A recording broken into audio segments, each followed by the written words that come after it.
Iginiit ni South Cotabato Governor Reynaldo Tamayo Jr. na siya pa rin ang kinikilalang National President ng Partido Federal ng Pilipinas. Ito'y matapos mag-aklas ang ilang miyembro at magluklok ng kanilang mga opisyal. Narito ang report.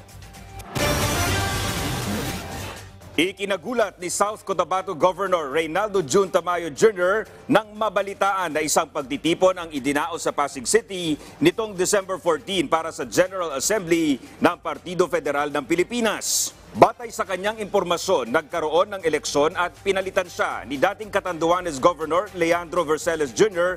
bilang National President ng partido. Agad naglabas ng statement si Governor Tamayo at iginiit na siya pa rin ang duly elected National President ng Partido Federal ng Pilipinas batay sa Constitution and bylaws ng partido. Ayon kay Tamayo, walang basbas mula sa kanya bilang National President ng pagpapatawag ng General Assembly ng PFP, maging ang Malacanang at si Pangulong Ferdinand R. Marcos Jr. na National Chairman ng partido ay wala ring kaalam-alam sa naganap na pagtitipon. Tahasang tinawag ni Tamayo na nuisance group ang mga nag-aklas na dating miyembro. Sinasabi ko sa inyo na hindi ito kinikilala ng leadership natin sa national at sa mga local na mga leaders natin hanggang doon sa level ng mga munisipyo, yung action na ito.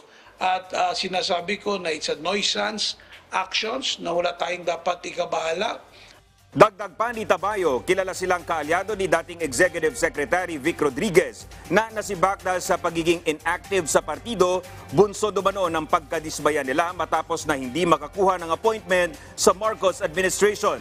Habang hinihintay ang formal na reklamo ng nag-aklas na grupo sa Commission on Elections, sinabi pa ni Tamayo na matatag pa rin ang partido sa ilalim ng kanyang pamumuno dahil sa suporta sa kanya ng 97% ng mga opisyal mula sa iba't ibang rehiyon.